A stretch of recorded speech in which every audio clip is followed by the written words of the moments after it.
Welcome back to another video.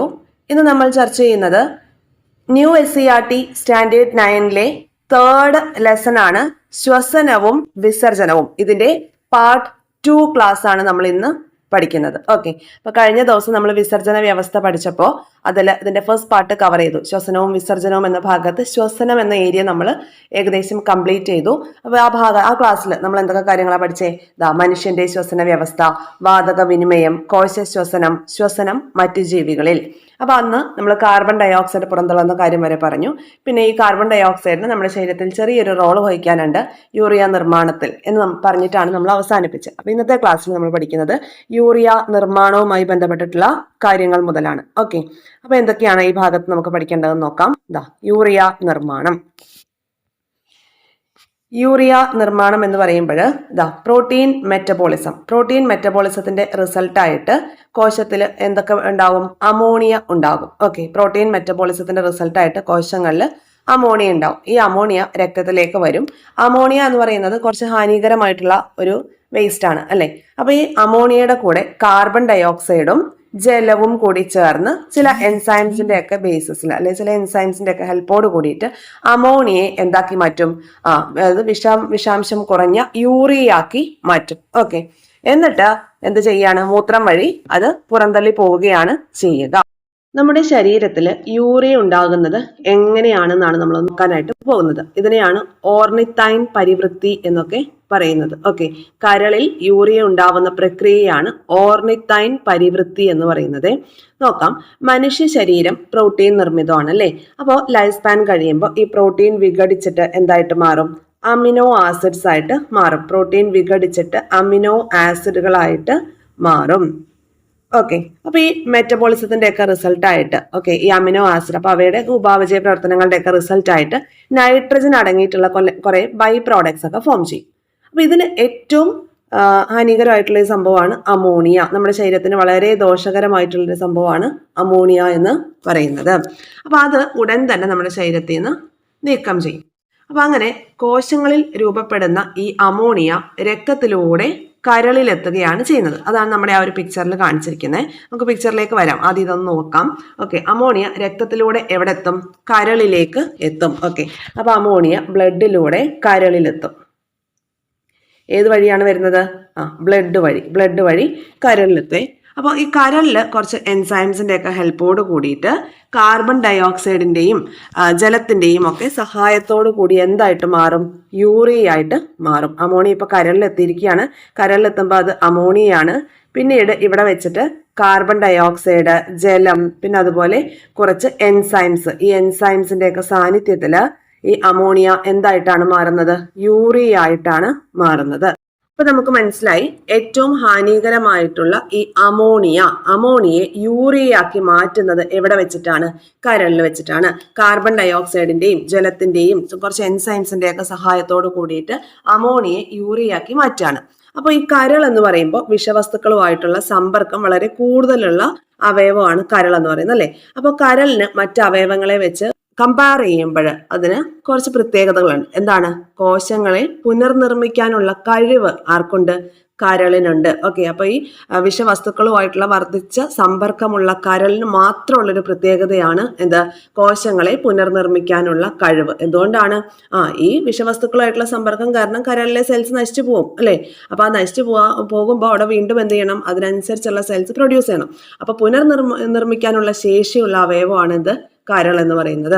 അപ്പൊ ഈ കരളിന്റെ പുനരുൽപാദന ശേഷിയേക്കാൾ കൂടുതൽ കോശങ്ങൾ നശിക്കുന്നുണ്ടെങ്കിൽ അവിടെ കരളിന് പ്രശ്നവും വരും. അത് നമ്മൾ ഓർത്ത് വെക്കണം. അതുകൊണ്ടാണ് ഡ്രഗ്സ്, അതുപോലെ ജങ്ക് ഫുഡ്സ്, ആൽക്കഹോൾസ് ഒക്കെ ഒഴിവാക്കണമെന്ന് പറയുന്നത്. ക്ലിയർ ആയോ? ഇതൊക്കെ നമ്മുടെ ഓൾഡ് SCERTയിൽ പറയുന്നുണ്ട്. ആ ഭാഗത്ത് നമുക്ക് പഠിക്കാം. ഇനി നമുക്ക് ചാപ്റ്ററിലേക്ക് തിരിച്ചു വരാം. ഇനി ഇവിടെ പറഞ്ഞിരിക്കുന്ന കാര്യം നമുക്ക് വ്യക്തമായിട്ട് മനസ്സിലാവും. പ്രോട്ടീൻ മെറ്റബോളിസത്തിന്റെ റിസൾട്ട് ആയിട്ട് എന്ത് ചെയ്യും? രക്തത്തിലേക്ക് അമോണിയ വരും അല്ലെ. അമോണിയ കാർബൺ ഡയോക്സൈഡിന്റെയും ജലത്തിന്റെയും എൻസൈംസിന്റെ ഒക്കെ ഹെൽപ്പോട് കൂടിയിട്ട് കരളിൽ വെച്ച് യൂറിയ ആയിട്ട് മാറും. ഓക്കെ, ഈ യൂറിയ പിന്നീട് എന്താ ചെയ്യുക? വൃക്കയാണ് എന്ത് ചെയ്യുന്നത്? യൂറിയെ പുറന്തള്ളുന്നത് അല്ലെ. വൃക്കയാണ് എന്ത് ചെയ്യുന്നത്? മൂത്രത്തിലൂടെ യൂറിയെ പുറന്തള്ളുന്നത്. ഓക്കെ, ക്ലിയർ ആയല്ലോ. അപ്പോൾ അമോണിയ രൂപപ്പെടുന്നത് എങ്ങനെയാണ്? പ്രോട്ടീൻ മെറ്റബോളിസത്തിന്റെ റിസൾട്ട് ആയിട്ടാണ് അമോണിയ രൂപപ്പെടുന്നത്. യൂറിയ നിർമ്മാണം നടക്കുന്ന അവയവം ഏതാണ്? കരളാണ്. യൂറിയ നിർമ്മാണം നടക്കുന്നത് എങ്ങനെയാണ്? എങ്ങനെയാന്ന് നമ്മൾ പഠിച്ചു അല്ലെ? അമോണിയയുടെ ഒപ്പം കാർബൺ ഡൈ ഓക്സൈഡും ജലവും ചേർന്ന് എൻസൈംസിന്റെ ഹെൽപ്പോട് കൂടിയിട്ടാണ് എന്ത് ചെയ്യുന്നത്? യൂറിയ നിർമ്മാണം നടക്കുന്നത്. പിന്നീട് യൂറിയയെ പുറന്തള്ളുന്നത് ആരാണ്? വൃക്കയാണ്. മൂത്രത്തിലൂടെയാണ് എന്ത് ചെയ്യുന്നത്? യൂറിയ പുറന്തള്ളി പോകുന്നത്.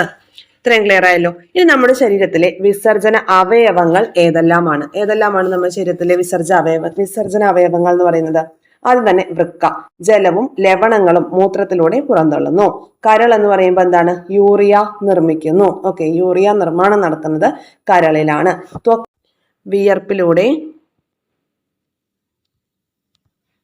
ജലം പുറന്തള്ളുകയാണ് ചെയ്യുന്നത്. അടുത്തത് ശ്വാസകോശമാണെങ്കിലോ കാർബൺ ഡൈ ഓക്സൈഡ് പുറന്തള്ളുകയാണ് ചെയ്യുക. അപ്പൊ നമ്മുടെ ശരീരത്തിലെ വിസർജന അവയവങ്ങൾ എന്ന് പറയുമ്പോൾ വൃക്ക, കരൾ, ത്വക്ക്, ശ്വാസകോശം എന്നിവയൊക്കെ എന്താണ്? വിസർജനാവയവങ്ങളാണ്. ഓക്കെ, ഇത് ഇവിടെ ഒരു ഇമേജ് തന്നിരിക്കുന്നുണ്ടോ? എന്താണ്? വൃക്കയും അനുബന്ധ ഭാഗങ്ങളുമാണ് തന്നിരിക്കുന്നത്. അപ്പൊ നോക്കിയേ, പയറുവിത്തിന്റെ ആകൃതിയിലാണ് വൃക്ക കാണപ്പെടുന്നത്. വൃക്ക ധമനി കാണാനുണ്ട്, വൃക്ക സിരയുണ്ട്, കണ്ടോ? പെൽവിസ് കാണിച്ചിട്ടുണ്ട്. അതുപോലെ തന്നെ മൂത്രവാഹി, മൂത്രാശയം, മൂത്രനാളി. നെഫ്രോണിന്റെ ഘടനയാണ്. നെഫ്രോണിന്റെ ഘടന. അപ്പൊ ആദ്യം എന്താണ് നെഫ്രോൺ എന്താണ് നമുക്കൊന്ന് നോക്കിയിട്ട് വരാം. ഇവിടെ വൃക്കയും അനുബന്ധ ഭാഗങ്ങളും. മനുഷ്യനിൽ ഒരു ജോഡി വൃക്കകളാണ് ഉള്ളത്. പയറുവിത്തിന്റെ ആകൃതിയിലാണ് ഇവ കാണുന്നത്. കാണപ്പെടുന്നത്. ഉദരാശയത്തിൽ നട്ടെല്ലിന്റെ ഇരുവശങ്ങളിലുമായിട്ടാണ് അത് ലൊക്കേറ്റ് ചെയ്തിരിക്കുന്നത്. ഓക്കെ, വൃക്ക ഒരു ജോഡി വൃക്കയാണുള്ളത് നമുക്ക്. പയറുവിത്തിന്റെ ആകൃതിയിലാണ് വൃക്കയുള്ളത്. അതുപോലെ തന്നെ ഉദരാശയത്തിൽ നട്ടെല്ലിന്റെ ഇരുവശങ്ങളിലുമായിട്ടാണ് കാണപ്പെടുന്നത്. രക്തത്തിൽ നിന്നും മാലിന്യങ്ങളെ അരിച്ചു മാറ്റുന്ന അതിസൂക്ഷ്മ അരിപ്പകൾ വൃക്കകളിൽ കാണപ്പെടുന്നു. ഈ അരിപ്പകളെയാണ് നെഫ്രോണുകൾ എന്ന് പറയുന്നത്. ഓക്കെ, അപ്പോൾ വൃക്കയിൽ കാണുന്ന അതിസൂക്ഷ്മ അരിപ്പകളാണ് നെഫ്രോണുകൾ വൃക്കകളുടെ ഘടനാപരവും ജീവധർമ്മപരവുമായിട്ടുള്ള അടിസ്ഥാന ഘടകങ്ങളാണ്. ഓരോ വൃക്കയിലും ഏകദേശം 12 ലക്ഷം നെഫ്രോണുകളാണ് കാണപ്പെടുന്നത്. നെഫ്രോൺ എന്താന്ന് നമ്മൾ പഠിച്ചു. എന്താണ്? രക്തത്തിൽ നിന്നും മാലിന്യങ്ങളെ അരിച്ചു മാറ്റുന്ന അതിസൂക്ഷ്മ അരിപ്പ, അതാണ് നെഫ്രോണുകൾ വൃക്കകളുടെ ഘടനാപരവും ജീവധർമ്മപരവുമായിട്ടുള്ള അടിസ്ഥാന ഘടകങ്ങളാണ്. കണ്ടോ? അതാ നെഫ്രോണിന്റെ ഒരു ഇമേജ് നമുക്കിവിടെ തന്നിരിക്കുന്നത്. കണ്ടോ? നെഫ്രോണിന്റെ ഇമേജാണ് അവിടെ തന്നിരിക്കുന്നത്. കണ്ടോ? അപ്പോൾ അതിൻ്റെ ഒരു കുറച്ച് വലുതായിട്ട് കാണിച്ചിരിക്കുന്ന ഇമേജാണ് ഇവിടെ ഉള്ളത്. നെഫ്രോണിന്റെ ഘടന കണ്ടോ? ഇവിടെ ഏറ്റവും ഇമ്പോർട്ടൻ്റ് ആയിട്ടുള്ള ഒരു ഏരിയ പഠിക്കാനുള്ളത് എന്താണെന്നറിയാമോ? ഇവിടെ നോക്കിയേ, ഈ ഒരു ചോദ്യം നമ്മൾ നോക്കണം. എന്താണ്? ബൊമാൻസ് ക്യാപ്സ്യൂൾ എന്ന് പറഞ്ഞാൽ നമ്മുടെ നെഫ്രോണിന്റെ ഒരറ്റത്തുള്ള ഇരട്ട ഭിത്തിയുള്ള കപ്പ് ലൈക്ക് സ്ട്രക്ചറാണ്. നെഫ്രോണിന്റെ ഒരറ്റത്തുള്ള ഇരട്ട ഭിത്തിയുള്ള കപ്പ് പോലെയുള്ള ഭാഗമാണ് ബൊമാൻസ് ക്യാപ്സ്യൂൾ. ഇത് നമുക്ക് ഈ ഒരു ഭാഗത്ത് അതിൻ്റെ എക്സ്പ്ലനേഷൻ ഡീറ്റെയിൽ ആയിട്ട് കൊടുത്തിട്ടില്ലെങ്കിലും 9th സ്റ്റാൻഡേർഡ് ഓൾഡ് SCERT ഈ ഭാഗം ഡീറ്റെയിൽഡ് ആയിട്ട് പറയുന്നുണ്ട്. ഓക്കെ, അപ്പോൾ നമുക്ക് കൂടുതലായിട്ട് പരിചയപ്പെടാം. എന്നാലും ഞാനൊന്ന് പരിചയപ്പെടുത്താം ഓരോ ഭാഗങ്ങളും എന്താണേ. അപ്പോൾ ഇവിടെ ഇനി അഫറൻറ്റ് വെസൽ, ഇഫറൻറ്റ് വെസൽ എന്നൊക്കെ പറഞ്ഞു കൊടുത്തിരിക്കുന്നുണ്ടോ? അപ്പോൾ അഫറൻറ്റ് വെസൽ, ഈ പിക്ചർ ഒന്ന് സൂം ചെയ്ത് കാണിക്കാം. അഫറൻറ്റ് വെസൽ എന്ന് പറയുമ്പോൾ ഇതാണല്ലോ ബൊമാൻസ് ക്യാപ്സ്യൂൾ എന്ന് പറയുന്ന ഭാഗം. ഇതാണ് ഈ കപ്പ് പോലെ ഇരിക്കുന്ന ഈ ഒരു ഭാഗമാണ്. അതിൻ്റെ പ്രത്യേകത എന്താണെന്ന് പറഞ്ഞ് ഇരട്ട ഭിത്തിയാണെന്ന് പറഞ്ഞല്ലേ. അപ്പോൾ ഈ കപ്പ് പോലെ ഇരിക്കുന്ന ബൊമാൻസ് ക്യാപ്സ്യൂളിൻ്റെ ഉള്ളിലേക്ക് പ്രവേശിക്കുന്ന ഒരു ധമനി കണ്ടോ? ഒരു ധമനിയുടെ ഇതാണ് ധമനി. ഈ ധമനിയുടെ ഒരു ശാഖയാണ് ഈ പോയിട്ടുള്ളത്. അപ്പോൾ ഈ ശാഖയാണ് എന്ത് പറയുന്നത്? അഫറൻറ്റ് വെസൽ എന്ന് പറയുന്നത്.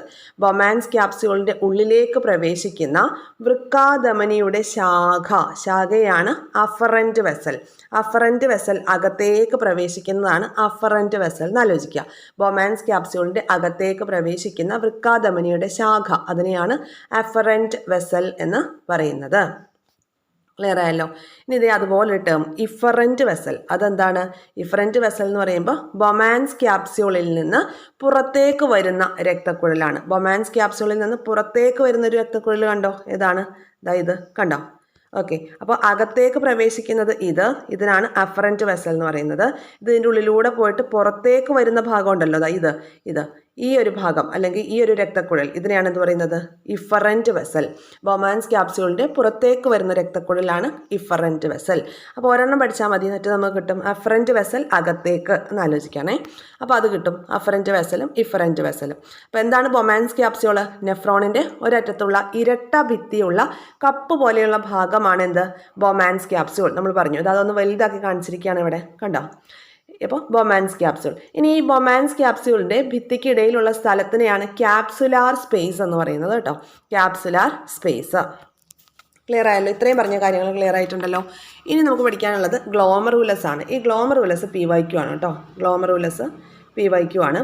അപ്പോൾ എന്താണ് ഗ്ലോമറുലസ്? അഫറൻറ്റ് വെസൽ ബൊമാൻസ് ക്യാപ്സ്യൂളിനുള്ളിൽ പ്രവേശിച്ചിട്ട് എന്തു ചെയ്യും? സൂക്ഷ്മ ലോമികകളായി മാറുന്ന ഒരു ഭാഗമുണ്ട്. ഓക്കെ, അതിനെയാണ് എന്ത് പറയുന്നത്? ഗ്ലോമറൂലസ് എന്ന് പറയുന്നത്. അഫറൻറ്റ് വെസൽ ഉള്ളിലേക്ക് വരുന്നു അല്ലേ? ഉള്ളിലേക്ക് വരുന്നത് അഫറൻറ്റ് വെസലാണ്. ഇവിടെ വന്നിട്ട് ഇത് കണ്ടോ, പല ബ്രാഞ്ചസ് ആയിട്ട് മാറുന്നുണ്ട്. അപ്പോൾ അതിനെയാണ് ഗ്ലോമറൂലസ് എന്ന് പറയുന്നത്. ഓക്കെ, ഇരിക്കുന്നത് നെഫ്രോണിൻ്റെ ഘടനയാണ്. നെഫ്രോണിൻ്റെ ഘടന. അപ്പോൾ ആദ്യം എന്താണ് നെഫ്രോൺ? നെഫ്രോൺ എന്താണ് നമുക്കൊന്ന് നോക്കിയിട്ട് വരാം. ഇവിടെ വൃക്കയും അനുബന്ധ ഭാഗങ്ങളും. മനുഷ്യനിൽ ഒരു ജോഡി വൃക്കകളാണ് ഉള്ളത്. മനുഷ്യനിൽ ഒരു ജോഡി വൃക്കകളാണുള്ളത്. പയറുവിത്തിന്റെ ആകൃതിയിലാണ് ഇവ കാണുന്നത്. പയറുവിത്തിന്റെ ആകൃതിയിലാണ് കാണപ്പെടുന്നത്. ഉദരാശയത്തിൽ നട്ടെല്ലിന്റെ ഇരുവശങ്ങളിലുമായിട്ടാണ് അത് ലൊക്കേറ്റ് ചെയ്തിരിക്കുന്നത്. ഓക്കെ, വൃക്ക ഒരു ജോഡി വൃക്കയാണുള്ളത് നമുക്ക്. പയറുവിത്തിന്റെ ആകൃതിയിലാണ് വൃക്കയുള്ളത്. അതുപോലെ തന്നെ ഉദരാശയത്തിൽ നട്ടെല്ലിന്റെ ഇരുവശങ്ങളിലുമായിട്ടാണ് കാണപ്പെടുന്നത്. രക്തത്തിൽ നിന്നും മാലിന്യങ്ങളെ അരിച്ചു മാറ്റുന്ന അതിസൂക്ഷ്മ അരിപ്പകൾ വൃക്കകളിൽ കാണപ്പെടുന്നു. ഈ അരിപ്പകളെയാണ് നെഫ്രോണുകൾ എന്ന് പറയുന്നത്. ഓക്കെ, അപ്പോൾ വൃക്കയിൽ കാണുന്ന അതിസൂക്ഷ്മ അരിപ്പകളാണ് നെഫ്രോണുകൾ. നെഫ്രോണുകൾ വൃക്കകളുടെ ഘടനാപരവും ജീവധർമ്മപരവുമായിട്ടുള്ള അടിസ്ഥാന ഘടകങ്ങളാണ്. ഓരോ വൃക്കയിലും ഏകദേശം 12 ലക്ഷം നെഫ്രോണുകളാണ് കാണപ്പെടുന്നത്. ഇപ്പൊ നെഫ്രോൺ എന്താന്ന് നമ്മൾ പഠിച്ചു. എന്താണ്? രക്തത്തിൽ നിന്നും മാലിന്യങ്ങളെ അരിച്ചു മാറ്റുന്ന അതിസൂക്ഷ്മ അരിപ്പ, അതാണ് നെഫ്രോൺ. നെഫ്രോണുകൾ വൃക്കകളുടെ ഘടനാപരവും ജീവധർമ്മപരവുമായിട്ടുള്ള അടിസ്ഥാന ഘടകങ്ങളാണ്. കണ്ടോ, അതാ നെഫ്രോണിന്റെ ഒരു ഇമേജ് നമുക്കിവിടെ തന്നിരിക്കുന്നത്. കണ്ടോ, നെഫ്രോണിന്റെ ഇമേജ് ആണ് ഇവിടെ തന്നിരിക്കുന്നത്. കണ്ടോ, അപ്പോൾ അതിൻ്റെ ഒരു കുറച്ച് വലുതായിട്ട് കാണിച്ചിരിക്കുന്ന ഇമേജാണ് ഇവിടെ ഉള്ളത്. നെഫ്രോണിൻ്റെ ഘടന കണ്ടോ. ഇവിടെ ഏറ്റവും ഇമ്പോർട്ടൻ്റ് ആയിട്ടുള്ള ഒരു ഏരിയ പഠിക്കാനുള്ളത് എന്താണെന്നറിയാമോ? ഇവിടെ നോക്കിയേ, ഈ ഒരു ചോദ്യം നമ്മൾ നോക്കണം. എന്താണ്? ബൊമാൻസ് ക്യാപ്സ്യൂളെ. ബൊമാൻസ് ക്യാപ്സ്യൂൾ എന്ന് പറഞ്ഞാൽ നമ്മുടെ നെഫ്രോണിൻ്റെ ഒരറ്റത്തുള്ള ഇരട്ട ഭിത്തിയുള്ള കപ്പ് ലൈക്ക് സ്ട്രക്ചറാണ്. നെഫ്രോണിൻ്റെ ഒരറ്റത്തുള്ള ഇരട്ട ഭിത്തിയുള്ള കപ്പ് പോലെയുള്ള ഭാഗമാണ് ബൊമാൻസ് ക്യാപ്സ്യൂൾ. ബൊമാൻസ് ക്യാപ്സ്യൂൾ ഇത് നമുക്ക് ഈ ഒരു ഭാഗത്ത് അതിൻ്റെ എക്സ്പ്ലനേഷൻ ഡീറ്റെയിൽ ആയിട്ട് കൊടുത്തിട്ടില്ലെങ്കിലും 9th സ്റ്റാൻഡേർഡ് ഓൾഡ് SCERT ഈ ഭാഗം ഡീറ്റെയിൽഡ് ആയിട്ട് പറയുന്നുണ്ട്. ഓക്കെ, അപ്പോൾ നമുക്ക് കൂടുതലായിട്ട് പരിചയപ്പെടാം. എന്നാലും ഞാനൊന്ന് പരിചയപ്പെടുത്താം ഓരോ ഭാഗങ്ങളും എന്താന്ന്. അപ്പോൾ ഇവിടെ ഇനി അഫറൻറ്റ് വെസൽ, ഇഫറൻറ്റ് വെസൽ എന്നൊക്കെ പറഞ്ഞു കൊടുത്തിരിക്കുന്നുണ്ടോ? അപ്പോൾ അഫറൻറ്റ് വെസൽ, ഈ പിക്ചർ ഒന്ന് സൂം ചെയ്ത് കാണിക്കാം. അഫറൻറ്റ് വെസൽ എന്ന് പറയുമ്പോൾ ഇതാണല്ലോ ബൊമാൻസ് ക്യാപ്സ്യൂൾ. ബൊമാൻസ് ക്യാപ്സ്യൂൾ എന്ന് പറയുന്ന ഭാഗം ഇതാണ്. ഈ കപ്പ് പോലെ ഇരിക്കുന്ന ഈ ഒരു ഭാഗമാണ്. അതിൻ്റെ പ്രത്യേകത എന്താണെന്ന് പറഞ്ഞ് ഇരട്ട ഭിത്തിയാണെന്ന് പറഞ്ഞല്ലേ. അപ്പോൾ ഈ കപ്പ് പോലെ ഇരിക്കുന്ന ബൊമാൻസ് ക്യാപ്സ്യൂളിൻ്റെ ഉള്ളിലേക്ക് പ്രവേശിക്കുന്ന ഒരു ധമനി കണ്ടോ, ഒരു ധമനിയുടെ ഇതാണ് ധമനി. ഈ ധമനിയുടെ ഒരു ശാഖയാണ് ഈ പോയിട്ടുള്ളത്. അപ്പോൾ ഈ ശാഖയാണ് എന്ത് പറയുന്നത്? അഫറൻറ്റ് വെസൽ എന്ന് പറയുന്നത്. ബൊമാൻസ് ക്യാപ്സ്യൂളിന്റെ ഉള്ളിലേക്ക് പ്രവേശിക്കുന്ന വൃക്കാധമനിയുടെ ശാഖയാണ് അഫറൻറ്റ് വെസൽ. അഫറൻറ്റ് വെസൽ അകത്തേക്ക് പ്രവേശിക്കുന്നതാണ് അഫറൻറ്റ് വെസൽ എന്ന് ആലോചിക്കുക. ബൊമാൻസ് ക്യാപ്സ്യൂളിന്റെ അകത്തേക്ക് പ്രവേശിക്കുന്ന വൃക്കാധമനിയുടെ ശാഖ, അതിനെയാണ് അഫറൻറ്റ് വെസൽ എന്ന് പറയുന്നത്. ക്ലിയർ ആയല്ലോ. ഇനി ഇതേ അതുപോലെ ടേം ഇഫറൻറ്റ് വെസൽ. അതെന്താണ്? ഇഫറൻറ്റ് വെസൽ എന്ന് പറയുമ്പോൾ ബൊമാൻസ് ക്യാപ്സ്യൂളിൽ നിന്ന് പുറത്തേക്ക് വരുന്ന രക്തക്കുഴലാണ്. ബൊമാൻസ് ക്യാപ്സ്യൂളിൽ നിന്ന് പുറത്തേക്ക് വരുന്ന ഒരു രക്തക്കുഴൽ കണ്ടോ, ഏതാണ്? ഇത് കണ്ടോ. ഓക്കെ, അപ്പോൾ അകത്തേക്ക് പ്രവേശിക്കുന്നത് ഇതിനാണ് അഫറൻറ്റ് വെസൽ എന്ന് പറയുന്നത്. ഇതിൻ്റെ ഉള്ളിലൂടെ പോയിട്ട് പുറത്തേക്ക് വരുന്ന ഭാഗം ഉണ്ടല്ലോ, ഇത് ഈ ഒരു ഭാഗം അല്ലെങ്കിൽ ഈ ഒരു രക്തക്കുഴൽ ഇതിനെയാണ് എന്ത് പറയുന്നത്? Efferent vessel. ബൊമാൻസ് ക്യാപ്സ്യൂളിന്റെ പുറത്തേക്ക് വരുന്ന രക്തക്കുഴലാണ് ഇഫറന്റ് വെസൽ. അപ്പോൾ ഒരെണ്ണം പഠിച്ചാൽ മതി, എന്നിട്ട് നമുക്ക് കിട്ടും അഫറന്റ് വെസൽ അകത്തേക്ക് എന്ന് ആലോചിക്കണേ. അപ്പോൾ അത് കിട്ടും, അഫറന്റ് വെസലും ഇഫറന്റ് വെസലും. അപ്പോൾ എന്താണ് ബൊമാൻസ് ക്യാപ്സ്യൂള്? നെഫ്രോണിന്റെ ഒരറ്റത്തുള്ള ഇരട്ട ഭിത്തിയുള്ള കപ്പ് പോലെയുള്ള ഭാഗമാണ് എന്ത്? Bowman's capsule. നമ്മൾ പറഞ്ഞു, അതൊന്ന് വലുതാക്കി കാണിച്ചിരിക്കുകയാണ് ഇവിടെ, കണ്ടോ? ഇപ്പോൾ ബൊമാൻസ് ക്യാപ്സ്യൂൾ. ഇനി ഈ ബൊമാൻസ് ക്യാപ്സ്യൂളിന്റെ ഭിത്തിക്കിടയിലുള്ള സ്ഥലത്തിനെയാണ് ക്യാപ്സുലാർ സ്പേസ് എന്ന് പറയുന്നത് കേട്ടോ. Capsular space. ക്ലിയർ ആയല്ലോ? ഇത്രയും പറഞ്ഞ കാര്യങ്ങൾ ക്ലിയർ ആയിട്ടുണ്ടല്ലോ. ഇനി നമുക്ക് പഠിക്കാനുള്ളത് ഗ്ലോമറുലസ് ആണ്. ഈ ഗ്ലോമറുലസ് PYQ ആണ് കേട്ടോ. ഗ്ലോമറുലസ് PYQ ആണ്. അപ്പൊ എന്താണ് ഗ്ലോമറുലസ്? അഫറന്റ് വെസൽ ബൊമാൻസ് ക്യാപ്സ്യൂളിനുള്ളിൽ പ്രവേശിച്ചിട്ട് എന്തു ചെയ്യും? സൂക്ഷ്മ ലോമികകളായി മാറുന്ന ഒരു ഭാഗമുണ്ട്. ഓക്കെ, അതിനെയാണ് എന്ത് പറയുന്നത്? ഗ്ലോമറുലസ് എന്ന് പറയുന്നത്. അഫറന്റ് വെസൽ ഉള്ളിലേക്ക് വരുന്നു അല്ലെ? ഉള്ളിലേക്ക് വരുന്നത് അഫറന്റ് വെസൽ ആണ്. ഇവിടെ വന്നിട്ട് ഇത് കണ്ടോ, പല ബ്രാഞ്ചസ് ആയിട്ട് മാറുന്നുണ്ട്. അപ്പൊ അതിനെയാണ് ഗ്ലോമറുലസ് എന്ന് പറയുന്നത്. ഇപ്പൊ ഗ്ലോമറുലസ് എന്താന്ന് മനസ്സിലായല്ലോ. ഇനി വൃക്കാനളിക ശേഖരണ നാളി.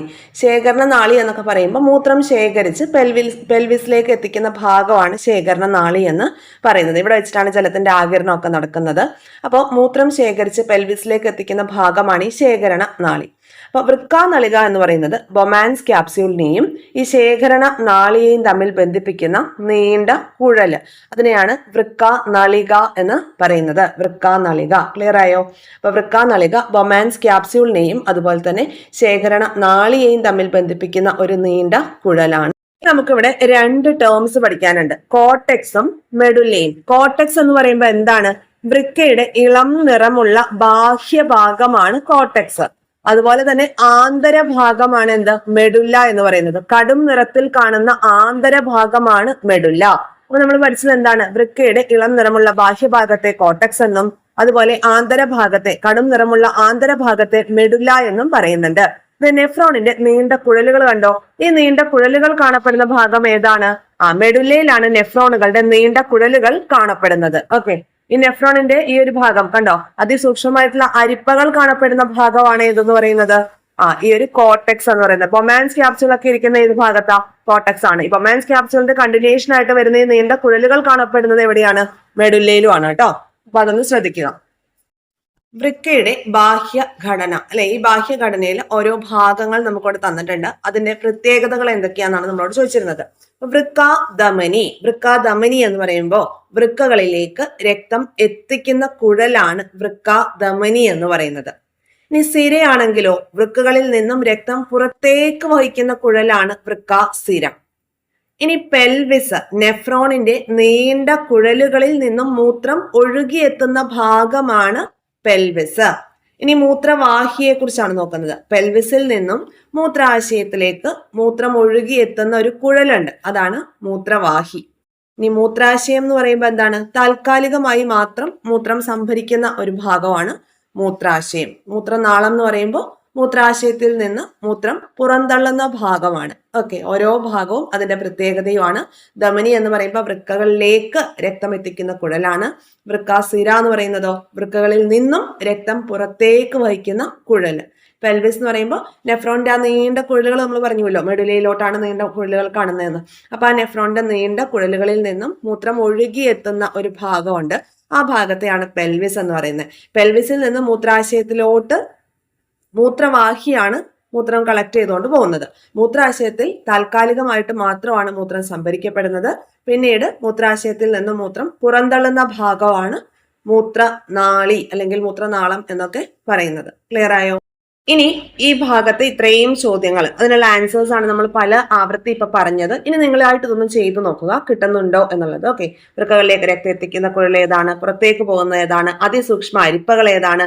ഒരറ്റത്തുള്ള ഇരട്ട ഭിത്തിയുള്ള കപ്പ് പോലെയുള്ള ഭാഗം ഏതാണ്? അതിന്റെ ആൻസർ ഒക്കെ നിങ്ങൾ എഴുതി നോക്കുക. നമ്മളിതെല്ലാം ഇപ്പൊ പറഞ്ഞു. ഓക്കെ, ഇനി അടുത്തൊരു ഭാഗം മൂത്രം രൂപപ്പെടൽ. എങ്ങനെയാണ് മൂത്രം രൂപപ്പെടുന്നത് എന്നുള്ള കാര്യമാണ് ഇനി പഠിക്കാനായിട്ട് പോകുന്നത്. Urine formation. ഓക്കെ, നമ്മൾ പറഞ്ഞു വൃക്കകളിൽ എന്തുണ്ട്? അതിസൂക്ഷ്മമായിട്ടുള്ള അരിപ്പകളുണ്ട്, നെഫ്രോണുകൾ ഉണ്ട് എന്ന് പറഞ്ഞു അല്ലേ? അപ്പൊ നോക്കിയേ, വൃക്കകളിലെ അതിസൂക്ഷ്മ അരിപ്പകളുടെ ഭാഗങ്ങളും ധർമ്മങ്ങളും ഒക്കെ നമ്മൾ മനസ്സിലാക്കി. ഈ അരിപ്പകൾ എപ്രകാരമാണ് രക്തത്തെ അരിച്ച് മാലിന്യങ്ങളെ പുറന്തള്ളുന്നത്? നോക്കാം. ആദ്യം അതിസൂക്ഷ്മ അരിക്കൽ അല്ലെങ്കിൽ അൾട്രാ ഫിൽട്രേഷൻ. രക്തം ഗ്ലോമറൂലസിലൂടെ ഒഴുകുമ്പോൾ, ഗ്ലോമറൂലസ് എന്താന്ന് നമ്മൾ പറഞ്ഞല്ലോ, എന്തായിരുന്നു? അഫറന്റ് വെസൽ ബൊമാൻസ് ക്യാപ്സ്യൂളിനുള്ളിൽ പ്രവേശിച്ചിട്ട് സൂക്ഷ്മ ലോമികകളായി മാറുന്ന ഭാഗം കാണാം. ഈ ഭാഗത്താണ് ഗ്ലോമറൂലസ്. കണ്ടില്ലേ? ഈ ഒരു അഫറന്റ് വെസലുള്ളിലേക്ക് വരുന്നു. അതെന്ത് ചെയ്യുന്നുണ്ട്? സൂക്ഷ്മമായിട്ടുള്ള ചെറിയ ചെറിയ ട്യൂബുകളായി മാറുന്നുണ്ട് അല്ലേ? അപ്പൊ അതിനെയാണ് ഗ്ലോമറൂലസ് എന്ന് പറയുന്നത്. ലോമികകളാണ് കേട്ടോ. അപ്പൊ ഗ്ലോമറൂലസ്, ബൊമാൻസ് ക്യാപ്സ്യൂളിനുള്ളിൽ കാണുന്ന ലോമികകളാണ് എന്ത്? ഗ്ലോമറൂലസ്. അപ്പൊ രക്തം ഗ്ലോമറൂലസിലൂടെ ഒഴുകുമ്പോൾ അതിലെ സുഷിരങ്ങളിലൂടെ സൂക്ഷ്മ അരിക്കലിന് വിധേയമാകുന്നു. ഇതിന്റെ ഫലമായിട്ട് ഗ്ലോമറുലാർ ഫിൽട്ടറേറ്റ് എന്ന ദ്രാവകം രൂപപ്പെടുന്നു. അഫറന്റ് വെസലിന്റെയും ഇഫറന്റ് വെസലിന്റെയും വ്യാസവ്യത്യാസം മൂലമുണ്ടാകുന്ന ഉയർന്ന മർദ്ദം ഈ പ്രക്രിയയെ സഹായിക്കുന്നു. ഗ്ലോമറുലാർ ഫിൽട്രേറ്റ് രൂപപ്പെടുന്നത് എങ്ങനെയാണെന്നാണ് നമ്മൾ പറഞ്ഞത്. രക്തം ഗ്ലോമറൂലസിലൂടെ ഒഴുകുമ്പോൾ അതിസൂക്ഷ്മമായ അരിക്കലിന് വിധേയമായിട്ടുണ്ടാകുന്ന പദാർത്ഥമാണ് എന്ത്? ഗ്ലോമറുലാർ ഫിൽട്രേറ്റ് എന്ന് പറയുന്നത്. അപ്പോൾ അഫറന്റ് വെസലിന്റെയും ഇഫറന്റ് വെസലിന്റെയും വ്യാസവ്യത്യാസം മൂലമുണ്ടാകുന്ന ഉയർന്ന മർദ്ദമാണ് ഈ ഒരു പ്രക്രിയയെ അല്ലെങ്കിൽ ഗ്ലോമറുലാർ ഫിൽട്രേറ്റ് എന്ന ദ്രാവകം രൂപപ്പെടാനായിട്ട് ഹെൽപ്പ് ചെയ്യുന്നത്. മനസ്സിലാവുന്നുണ്ടോ? എന്നിട്ട് ഇത് എവിടെയാ ശേഖരിക്കുന്നതെന്ന് അറിയാമോ? ഈ ഗ്ലോമറുലാർ ഫിൽട്രേറ്റ് എവിടെയാണ് ശേഖരിക്കപ്പെടുന്നത്? നമ്മൾ നേരത്തെ പറഞ്ഞിട്ടുണ്ടായിരുന്നില്ലേ ഒരു ക്യാപ്സുലാർ സ്പേസിന്റെ കാര്യം. അതായത് നമ്മുടെ ഈ ഒരു ബൊമാൻസ് ക്യാപ്സ്യൂളിന് ഇരട്ട ഭിത്തിയാണ് അല്ലെ, അതിന്റെ ഇടയ്ക്ക് ഒരു സ്പേസ് ഉണ്ട്. ആ സ്പേസിനെയാണ് എന്തെന്ന് പറയുന്നത്? ക്യാപ്സുലാർ സ്പേസ് എന്ന് പറയുന്നത്. ഈ ക്യാപ്സുലാർ സ്പേസിനുള്ളിലാണ് ഗ്ലോമറുലാർ ഫിൽട്രേറ്റ് എന്ത് ചെയ്യുന്നത്? ശേഖരിച്ചു വെക്കുന്നത്. ഓക്കെ. ഇനി രണ്ടാമത്തെ സ്റ്റെപ്പ് പുനരാഗീകരണം. ഓക്കെ, നോക്കിയേ. ഗ്ലോമറുലാർ ഫിൽട്രേറ്റ് ഫോം ചെയ്തു. ഈ ഗ്ലോമറുലാർ ഫിൽട്രേറ്റ് വൃക്കാനളികയിലൂടെ ശേഖരണ നാളിയിലേക്ക് ഒഴുകുന്നു. ആ സമയത്ത് അതിൽ നിന്നും ആവശ്യമുള്ള വസ്തുക്കളെല്ലാം രക്തത്തിലേക്ക് പുനരാഗീരണം ചെയ്യുന്നു. കണ്ടോ? ഗ്ലോമറുലാർ ഫിൽട്രേറ്റ് പിന്നെ എന്താ ചെയ്യുക? വൃക്കാനളികയിലൂടെ ശേഖരണ നാളിയിലേക്ക് ഒഴുകാണ്. അപ്പൊ അതിൽ നിന്ന് ആവശ്യമായിട്ടുള്ള വസ്തുക്കളെല്ലാം രക്തത്തിലേക്ക് പുനരാഗീരണം ചെയ്യുന്നു. ഈ ഗ്ലോമറുലാർ ഫിൽട്രേറ്റ് എന്ന് പറയുമ്പോഴേ അതിനകത്ത് എന്തൊക്കെ സംഭവങ്ങളാണ് ഉള്ളത്? അതിനകത്ത് ഘടകങ്ങൾ എന്ന് പറയുന്നത് ജലം, glucose, amino acid, sodium, potassium, calcium അയോണുകൾ, വിറ്റാമിനുകൾ, യൂറിയ, യൂറിക് ആസിഡ്, ക്രിയാറ്റിൻ. ഇതെല്ലാം ഈ ഗ്ലോമറുലാർ ഫിൽട്രേറ്റിലെ ഘടകങ്ങളാണ്. ഓക്കെ. അപ്പൊ ഇതിൽ നിന്ന് ആവശ്യമായിട്ടുള്ള സംഭവങ്ങളെല്ലാം എന്താ ചെയ്യുന്നത്? പുനരാഗിരണം ചെയ്യും.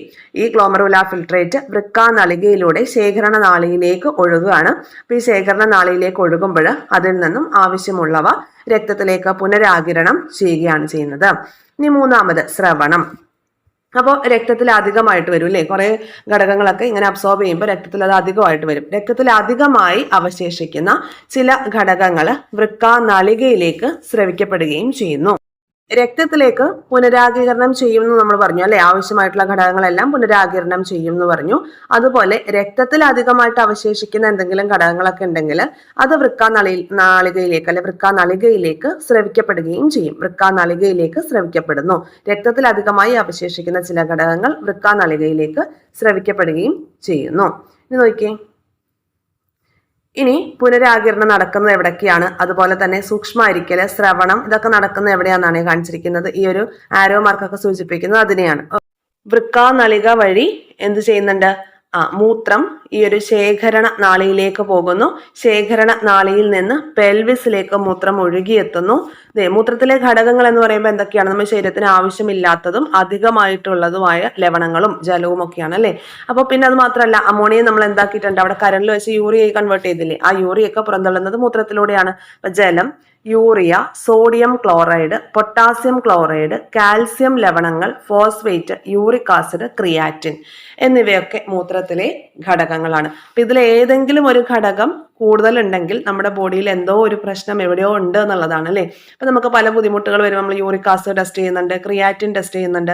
അപ്പൊ അങ്ങനെയൊക്കെ വരുമ്പോൾ നമ്മുടെ കിഡ്നിക്ക് എന്തെങ്കിലും ഇഷ്യൂസ് ഉണ്ടോ എന്നൊക്കെ അറിയാൻ നമുക്ക് സാധിക്കും അല്ലേ. അപ്പൊ കിഡ്നിക്ക് എന്തോ ഒരു ഇഷ്യൂ ഉള്ളതുകൊണ്ടാണ് ക്രിയാറ്റിന്റെ അളവ് കൂടുന്നത്, അല്ലെങ്കിൽ യൂറിക് ആസിഡിന്റെ അളവ് കൂടുന്നത്, അല്ലെങ്കിൽ കാൽസ്യം ലവണങ്ങളൊന്നും അബ്സോർബ് ചെയ്യാതെ പോകുന്നത്. അപ്പൊ ആ രീതിയിലുള്ള നമുക്ക് കണ്ടെത്താനായിട്ട് സാധിക്കുന്നത് ഈ മൂത്രം ടെസ്റ്റ് ചെയ്യുമ്പോഴാണ് ആണല്ലോ. മൂത്രത്തിലെ ഘടകങ്ങൾ ജലം, urea, sodium chloride, potassium chloride, calcium ലവണങ്ങൾ, ഫോസ്ഫേറ്റ്, യൂറിക് ആസിഡ്, ക്രിയാറ്റിൻ എന്നിവയാണ്. ഓക്കെ. അപ്പൊ മൂത്ര രൂപീകരണം എന്നുള്ള ഭാഗം നമ്മൾ പഠിച്ചു. ഇനി ഇതേ ഇവിടെ നമുക്കൊരു കംപ്ലീറ്റ് ചെയ്യാനായിട്ട് മഹാധമനി വഴി എത്തുന്ന രക്തം എന്ത് ചെയ്യും? വൃക്കാധമനിയിലേക്ക് കടന്ന് അതുവഴി അല്ലെ, നമ്മൾ പറഞ്ഞു ബൊമാൻസ് ക്യാപ്സ്യൂളിനുള്ളിൽ എന്തുണ്ട്? ഈ ഒരു അഫറന്റ് വെസൽ എന്ത് ചെയ്യുന്നുണ്ട്? പല കുഴലുകളായിട്ട്, പല ലോമികളായിട്ട് മാറുന്നുണ്ടെന്ന് അല്ലേ, അതാണ് ഗ്ലോമറുലാസ്. അപ്പോൾ ഈ ഗ്ലോമറുലാസിന്റെ ഉള്ളിലൂടെ കടന്ന് അവിടെ ഒരു ഗ്ലോമറുലാർ ഫിൽട്രേറ്റ് എന്ന പദാർത്ഥം ഫോം ചെയ്യുന്നുണ്ട്. രക്തം ഗ്ലോമറുലാസിലൂടെ ഒഴുകിയിട്ട് അവിടെ സൂക്ഷ്മമായ അരിക്കലിന് വിധേയമായിട്ടുണ്ടാവുന്ന പദാർത്ഥമാണ് ഗ്ലോമറുലാർ ഫിൽട്രേറ്റ് എന്ന് പറയുന്നത്. ഈ ഗ്ലോമറുലാർ ഫിൽട്രേറ്റ് അതായത് ഗ്ലൂക്കോസും അമിനോ ആസിഡും പിന്നെന്താ സോഡിയം, പൊട്ടാസ്യം, കാൽസ്യം അയോണുകളൊക്കെയുള്ള വിറ്റാമിനുകളും യൂറിയ, യൂറിക് ആസിഡ്, ക്രിയാറ്റിൻ ഇതെല്ലാമാണ് ഗ്ലോമറുലാർ ഫിൽട്രേറ്റിലെ ഘടകങ്ങൾ എന്ന് പറയുന്നത്. ഗ്ലോമറുലാർ ഫിൽട്രേറ്റിലെ ഘടകങ്ങൾ.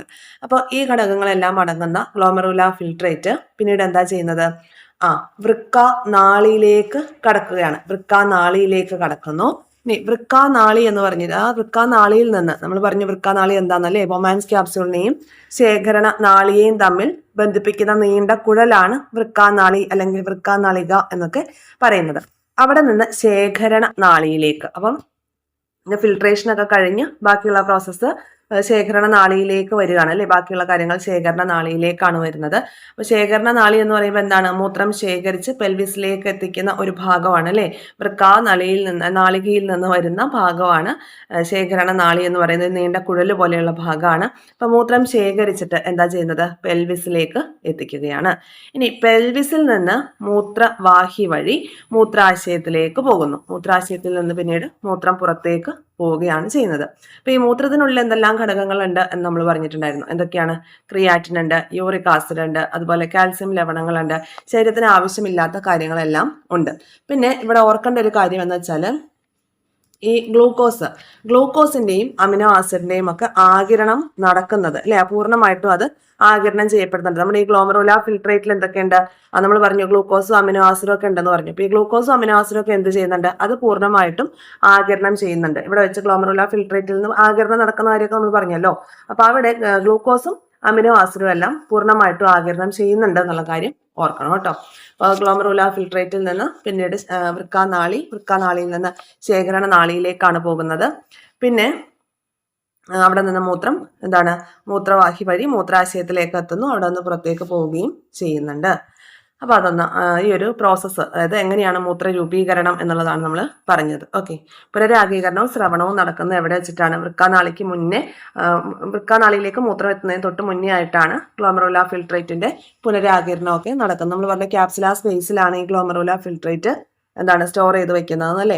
അപ്പോൾ അവിടെ പിന്നീട് എന്ത് ചെയ്യുന്നുണ്ട്? അതിന്റെ ഗ്ലോമറുലാർ ഫിൽട്രേറ്റിൽ നിന്ന് ഗ്ലൂക്കോസ്, അമിനോ ആസിഡ് അത് കംപ്ലീറ്റ് ആയിട്ട് ആഗിരണം ചെയ്യും. പിന്നെ നമ്മുടെ ഈ സോഡിയം, പൊട്ടാസ്യം, അതുപോലെ ജലം, കാൽസ്യം ലവണങ്ങൾ അതൊക്കെ ഭാഗികമായിട്ട് ശരീരത്തിന് ആവശ്യമുള്ള കാര്യങ്ങൾ മാത്രമായിരിക്കും എന്ത് ചെയ്യുക? അബ്സോർബ് ചെയ്യുന്നത്. ക്ലിയർ ആയല്ലോ?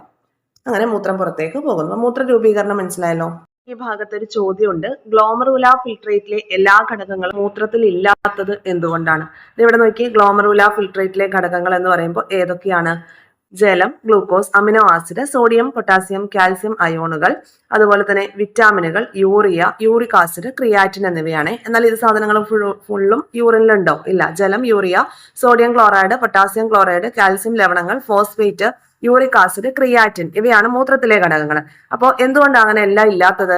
അവിടെ പുനരാഗിരണം ചെയ്യപ്പെടുന്നുണ്ട് അല്ലെ. പുനരാഗിരണം ഗ്ലൂക്കോസ് നമ്മൾ പറഞ്ഞു, ഗ്ലൂക്കോസും അമിനോ ആസിഡും കംപ്ലീറ്റ് ആയിട്ട് എന്ത് ചെയ്യുന്നുണ്ട്? ആഗിരണം ചെയ്യപ്പെടുന്നുണ്ട്. എന്നാൽ സോഡിയം, അതുപോലെ പൊട്ടാസ്യം, പിന്നെ വരുന്നത് കാൽസ്യം, ജലം ഇത് ഭാഗികമായിട്ട് മാത്രമാണ്, നമ്മുടെ ശരീരത്തിന് ആവശ്യമായിട്ടുള്ള ക്വാണ്ടിറ്റിയിൽ മാത്രമാണ് ആഗിരണം ചെയ്യുന്നത്. ക്ലിയർ ആയോ? മൂത്രത്തിൽ ഏറ്റവും കൂടുതലുള്ള ജലമാണ്. 96% മൂത്രത്തില് ജലമാണുള്ളത്. അതുപോലെ യൂറിയ ആണെങ്കിൽ 2%. ഓക്കെ, ബാക്കിയുള്ള ഘടകങ്ങളെല്ലാം കൂടി ഒരു 2%. അങ്ങനെയാണ് യൂറിൻ. അപ്പൊ യൂറിനിലെ ജലത്തിന്റെ അളവ് എന്ന് പറയുന്നത് ഏകദേശം 96% ആണ്. ഓക്കെ, യൂറിയ ആണെങ്കിൽ 2%. ബാക്കി ഈ പറയുന്ന സോഡിയം, പൊട്ടാസ്യം അല്ലെങ്കിൽ കാൽസ്യം, ക്രിയാറ്റിൻ ഈ പറഞ്ഞ കാര്യങ്ങളെല്ലാം കൂടി ഒരു 2% ആണ് ഉള്ളത്. ജലമാണ് ഏറ്റവും കൂടുതൽ ഉള്ളത്. പിന്നെ യൂറിയ, ബാക്കിയുള്ള ഘടകങ്ങളെല്ലാം കൂടിയാണ് ബാക്കിയുള്ള 2% എന്ന് പറയുന്നത്. ക്ലിയർ ആയോ? ജലം 96%, യൂറിയ ഒരു 2%. ഓക്കെ, ക്ലിയർ ആയല്ലോ? ഇനി അടുത്തൊരു ഭാഗം, വൃക്കകളുടെ ആരോഗ്യം. വൃക്കകളുടെ ആരോഗ്യത്തിന് വളരെയേറെ കാര്യങ്ങൾ ശ്രദ്ധിക്കേണ്ടതുണ്ട്. മൂത്രമൊഴിക്കുമ്പോൾ മൂത്രപഥത്തിലെ രോഗാണുക്കളെ പുറന്തള്ളുന്നുണ്ട്.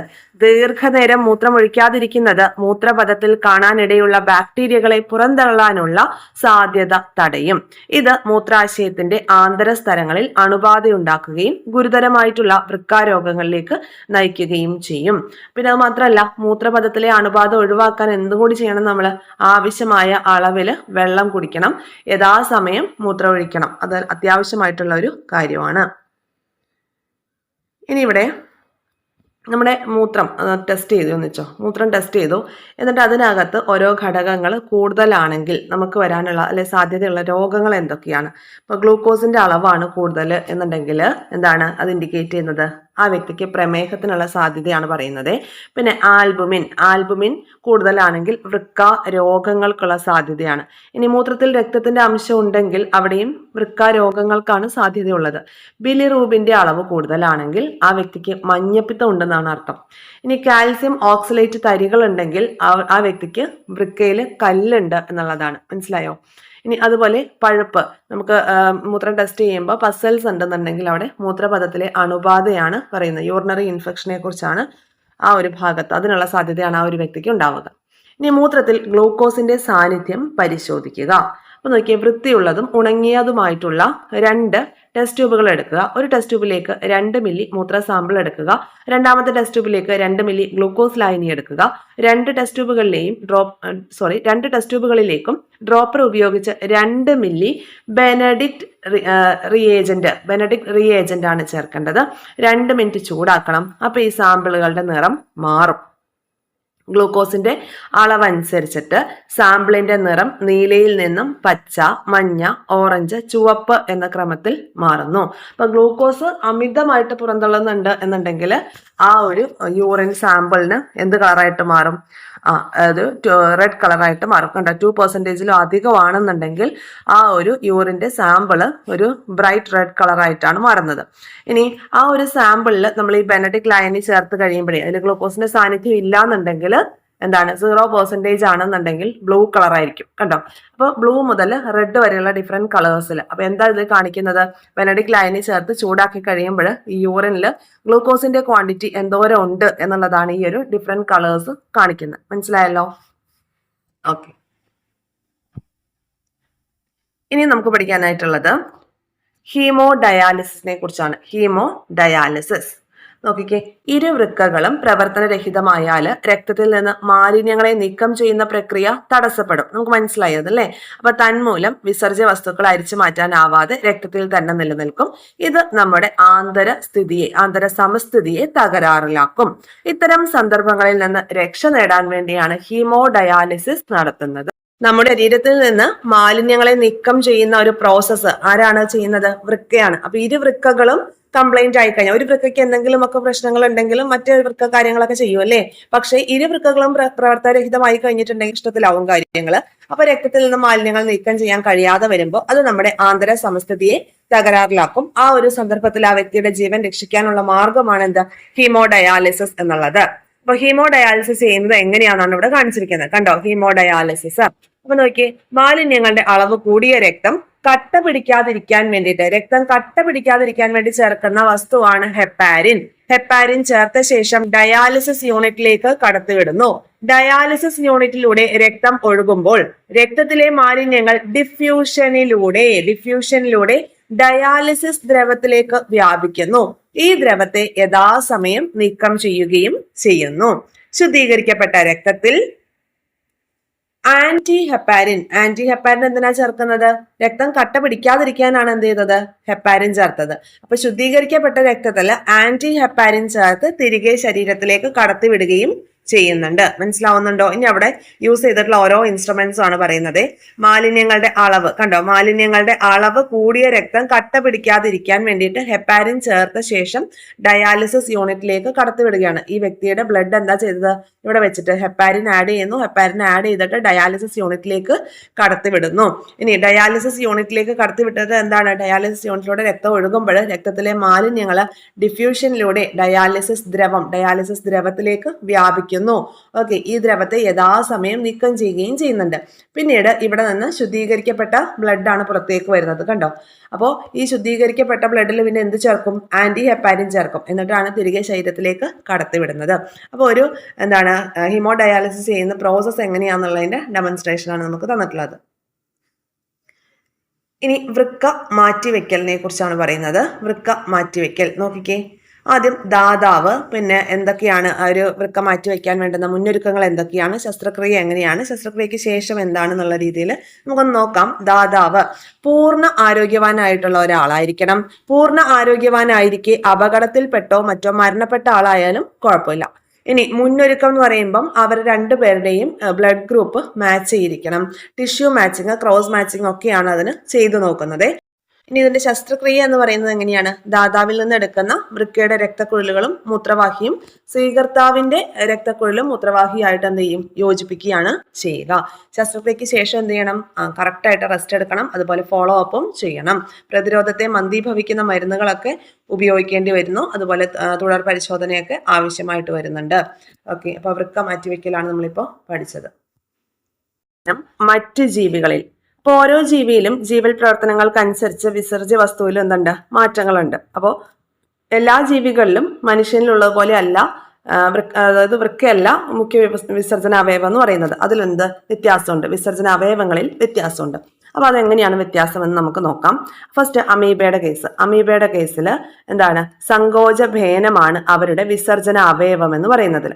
അതിലൂടെ അവർ പുറന്തള്ളുന്ന വിസർജ്യ വസ്തു അല്ലെ അവരിൽ ഫോം ചെയ്യുന്ന വിസർജ്യ വസ്തു എന്ന് പറയുന്നത് അമോണിയാണ്. അമോണിയ. ഇനി അടുത്തത് മണ്ണിരയാണ്. മണ്ണിരയിൽ എങ്ങനെയാണ് നോക്കാം നമുക്ക്. മണ്ണിരയിൽ യൂറിയ അതുപോലെ അമോണിയ, ജലം, ഇതൊക്കെയാണ് അവരുടെ വിസർജന വസ്തുക്കൾ എന്ന് പറയുന്നത്. ഓക്കെ, യൂറിയ, അമോണിയ, ജലം എന്നൊക്കെയാണ് ഇവരുടെ വിസർജന വസ്തുക്കൾ. അത് അവർ പുറന്തള്ളുന്നത് നെഫ്രീഡിയിലൂടെയാണ്. അപ്പൊ നെഫ്രീഡിയാണ് മണ്ണിരയിലെ വിസർജന അവയവം എന്ന് പറയുന്നത്. നെഫ്രീഡിയ. Okay, nephridia. ഇനി അടുത്തത് ഷഡ്പദങ്ങൾ എന്ന് പറയുമ്പോൾ അവരുടെ മാൽപീജിയൻ നാളികളാണ്.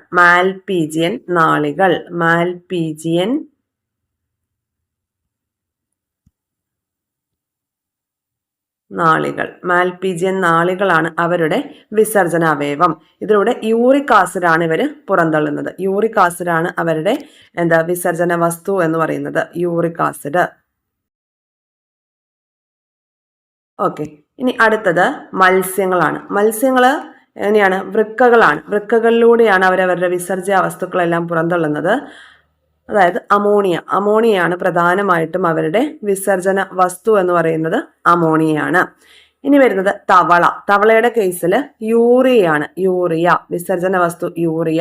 ആ യൂറിയ വൃക്കകളിലൂടെ തന്നെയാണ് അവർ പുറന്തള്ളുന്നത്. വൃക്കകളാണ്. പിന്നെ വരുന്നത് ഉരകങ്ങളാണ്. ഉരകങ്ങളുടെ കേസും പക്ഷികളുടെ കേസും ഒരുപോലെയാണ്. ഉരകങ്ങളിലും പക്ഷികളിലും യൂറിക് ആസിഡാണ് അവരുടെ വിസർജന വസ്തു. അവർ വൃക്കകളിലൂടെയാണ് ഇത് പുറന്തള്ളുന്നത്. മനസ്സിലായോ? അപ്പോൾ ഈ ഒരു ടേബിൾ ഇമ്പോർട്ടൻ്റ് ആണ്, നമ്മൾ പഠിച്ചു വെക്കണം. മറ്റ് ജീവികളിലെ വിസർജനവുമായി ബന്ധപ്പെട്ട് അമീബയിലെ അമോണിയയാണ്. അവരുടെ സങ്കോച ഭേനങ്ങളാണ് അവരുടെ വിസർജന അവയവം എന്ന് പറയുന്നത്. മണ്ണിരയിൽ യൂറിയ, അമോണിയ, ജലം ഇതെല്ലാം മുഖ്യ വിസർജന വസ്തുക്കളായിട്ട് വരുന്നു. നെഫ്രീഡിയയിലൂടെ പുറന്തള്ളുന്നു. ഷഡ്പദങ്ങളിൽ യൂറിക് ആസിഡ് അവർ മാൽപീജിയൻ നാളികളിലൂടെയാണ് പുറന്തള്ളുന്നത്. പിന്നെ മത്സ്യമാണെങ്കിൽ അമോണിയയാണ് അവരുടെ വിസർജന വസ്തു വൃക്കകളിലൂടെയാണ് പുറന്തള്ളുന്നത്. തവളയാണെങ്കിലോ തവളയ്ക്ക് യൂറിയാണ് വിസർജന വസ്തു, അത് വൃക്കകളിലൂടെ പുറന്തള്ളുന്നു. ഉരകങ്ങളും പക്ഷികളും യൂറിക് ആസിഡ് വൃക്കകളിലൂടെയാണ് പുറന്തള്ളുന്നത്. ക്ലിയർ ആയല്ലോ? നമ്മൾ പഠിച്ച ഓർക്കുന്നുണ്ടോ നിങ്ങൾ? മത്സ്യങ്ങളുടെ കേസിൽ അവർ ഓക്സിജൻ സ്വീകരിക്കുന്നത് എന്തിലൂടെയാണ് നമ്മൾ പഠിച്ചു? ഗിൽസ് അല്ലേ, ശകുരങ്ങളിലൂടെയാണ് നമ്മൾ പഠിച്ചായിരുന്നേ. ജസ്റ്റ് ഒന്ന് ഓർമ്മിപ്പിച്ചു എന്നേ ഉള്ളൂ. അപ്പോൾ ഈ ഒരു ടേബിൾ ഇമ്പോർട്ടൻ്റ് ആണ്, ഇത് നമ്മൾ പഠിച്ചു വെക്കണേ. ഇനി ജന്തുക്കൾക്ക് വിസർജനത്തിന് വിപുലമായ സംവിധാനമുണ്ട്. എന്നാൽ സസ്യങ്ങൾക്ക് ജന്തുക്കളിൽ ഉള്ളതുപോലെ പ്രത്യേക വിസർജന വ്യവസ്ഥ ഇല്ല. അപ്പൊ പിന്നെ അവരെങ്ങനെയാണ് എക്സ്ക്രീറ്റ് ചെയ്യുന്നത്? നമുക്ക് നോക്കാം. നോക്കിയേ,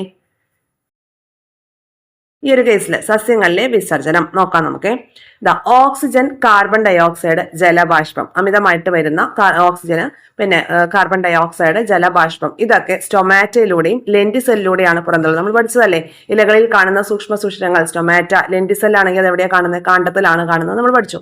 ഇനി ജലവും ലവണങ്ങളും ഹൈഡത്തോട് വഴി എന്താണ് പുറന്തള്ളുന്നുണ്ട്. എന്താണ് ഹൈഡത്തോട്? ഈ ഇമേജ് ഒന്ന് നോക്കി, കണ്ടോ? ഇലകളുടെ ഒരു ചെറിയ അറ്റ ഭാഗത്ത് കൂടി എന്താ ചെയ്യുന്നത്? ജലം പുറന്തള്ളുകയാണ്. അപ്പൊ ഈ പുൽവർഗ സസ്യങ്ങളിലും അതുപോലെ ചെറിയ കുറ്റിച്ചെടികളിലും ഒക്കെയാണ് എന്ത് ചെയ്യുന്നത്? ഇലകളുടെ അഗ്രഭാഗത്ത് സ്റ്റൊമാറ്റ അല്ലാതെ അല്ലെ ആസ്യരന്ധ്രങ്ങൾ അല്ലാതെ ജലം പുറന്തള്ളുന്നതിന് വേണ്ടി സഹായിക്കുന്ന ചെറിയ സുഷിരങ്ങളുണ്ട്. അവയാണ് ഹൈഡത്തോട് എന്ന് പറയുന്നത്. പുൽവർഗ സസ്യങ്ങളിൽ അതുപോലെ ചില കുറ്റിച്ചെടികളിലൊക്കെയാണ് ഇത് കാണുന്നത്.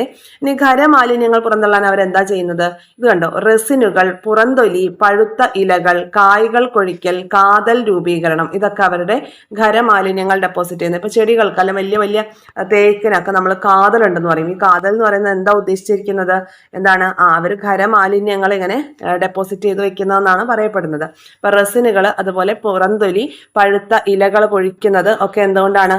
അവർ ഖരമാലിന്യങ്ങൾ പുറന്തള്ളുന്ന രീതിയാണ് അത്. ഓക്കെ, ഇപ്പൊ സസ്യങ്ങളിലെ വിസർജനമാണ് ഇപ്പൊ നമ്മൾ പറഞ്ഞത്. ഇനി സമസ്ഥിതി പാലനത്തിൽ എന്താണ് പറയുന്നത്? നമുക്കറിയാം സമസ്ഥിതി പാലനമാണ് ജീവന്റെ അടയാളം എന്നുള്ളത് അല്ലെ. കരള്, വൃക്ക, ശ്വാസകോശം, ത്വക്ക്, ഈ അവയവങ്ങളൊക്കെ എന്ത് ചെയ്യുന്നുണ്ട്? വിസർജന പ്രക്രിയയിൽ ഏർപ്പെടുന്നുണ്ട് അല്ലെ. അപ്പോൾ വിസർജന അവയവങ്ങളാണ് കരള്, വൃക്ക, ശ്വാസകോശം, ത്വക്ക് എന്നിവയൊക്കെ. അപ്പോൾ ഇവ ഈ വിസർജന പ്രക്രിയയിൽ പങ്കെടുക്കുന്നത് എങ്ങനെയാണ്? എന്തൊക്കെ വിസർജ്യ വസ്തുക്കളാണ് പുറന്തള്ളുന്നതെന്നൊക്കെ നമ്മൾ പഠിച്ചു. ഇതൊക്കെ ആന്തര സമസ്ഥിതി മെയിൻറ്റെയിൻ ചെയ്യാൻ വേണ്ടിയിട്ടാണ്. ഓക്കെ, അപ്പോൾ ഓരോ അവയവങ്ങളുടെയും കാര്യങ്ങൾ ഒന്നും കൂടി ഒന്ന് കൺക്ലൂഡ് ചെയ്ത് നമുക്കിവിടെ തന്നിരിക്കുകയാണ്, നോക്കാം. ആദ്യം കരൾ എന്താ ചെയ്യുന്നത്? മെറ്റബോളിസത്തെ നിയന്ത്രിക്കുകയാണ് ചെയ്യുന്നത്. കരൾ നമ്മുടെ ശരീരത്തിലെ മെറ്റബോളിസത്തെ നിയന്ത്രിക്കുന്നു, ഉപാപചയ പ്രവർത്തനങ്ങളെയൊക്കെ നിയന്ത്രിക്കുന്നുണ്ട്. പിന്നെ വിഷവസ്തുക്കളെ നിർവീര്യമാക്കുന്നുണ്ട്. വിഷവസ്തുക്കളെ നിർവീര്യമാക്കുന്ന ഡ്യൂട്ടി ആർക്കുണ്ട്? കരളിനുണ്ട്. ഇനി നമുക്ക് വൃക്കയുടെ കേസിലേക്ക് വന്നാൽ എങ്ങനെയാണ്? വൃക്ക ജല ലവണ സന്തുലനം ചെയ്യുന്നുണ്ട്, അതുപോലെ രക്തസമ്മർദ്ദം ക്രമീകരിക്കുന്നുണ്ട്, pH ക്രമീകരിക്കുന്നുണ്ട്, മാലിന്യങ്ങളെ പുറന്തള്ളുന്നതിൽ ഒരു റോളുണ്ട്, നമുക്കറിയാം. ഇനി ശ്വാസകോശമാണെങ്കിൽ എങ്ങനെയാണ്? കാർബൺ ഡയോക്സൈഡ് പുറന്തള്ളുന്നു, ഓക്സിജന്റെ തോത് ക്രമീകരിക്കുന്നു, pH ക്രമീകരണം നടക്കുന്നു. മനസ്സിലായോ?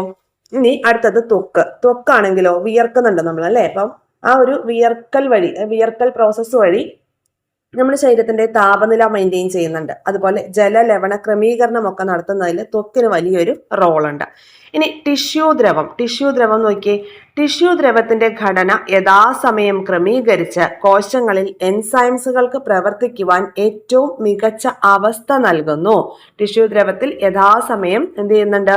ടിഷ്യൂ ദ്രവത്തിന്റെ ഘടന യഥാസമയം ക്രമീകരിച്ചുകൊണ്ട് കോശങ്ങളിൽ എൻസൈംസ് പ്രവർത്തിക്കാൻ ഏറ്റവും മികച്ച അവസ്ഥ ഒരുക്കുന്നത് ടിഷ്യൂ ദ്രവമാണ്. കണ്ടല്ലോ.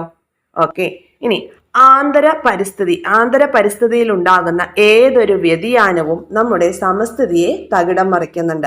നമ്മുടെ തെറ്റായ ജീവിതശൈലി അതിൽ മുഖ്യ പങ്ക് വഹിക്കുന്നു. ആന്തര സമസ്ഥിതിയെ ബാധിക്കുന്ന കാര്യങ്ങൾ എന്തൊക്കെയാണ്? തെറ്റായ ആഹാരശീലം, അമിതമായിട്ടുള്ള പോഷണം, പോഷണമില്ലായ്മയാണ് ന്യൂനപോഷണം, വ്യായാമമില്ലായ്മ, മാനസിക സമ്മർദ്ദം, മദ്യപാനം, പുകവലി, മയക്കുമരുന്ന് എന്നിവയുടെ ഉപയോഗം, മലിനീകരണം, ശുചിത്വമില്ലായ്മ, രോഗാണുക്കളുടെ ആധിക്യം, മരുന്നുകളുടെ തെറ്റായ ഉപയോഗം, വിഷവസ്തുക്കളുമായിട്ടുള്ള സമ്പർക്കം, ഇതെല്ലാം എന്ത് സംഭവിക്കും? നമ്മുടെ സമസ്ഥിതിയെ ബാധിക്കുന്ന കാര്യങ്ങളാണ്. ഇനി പൊല്യൂഷനുമായി ബന്ധപ്പെട്ട് കുറച്ച് കാര്യങ്ങളൊക്കെ തന്നിരിക്കുന്നു.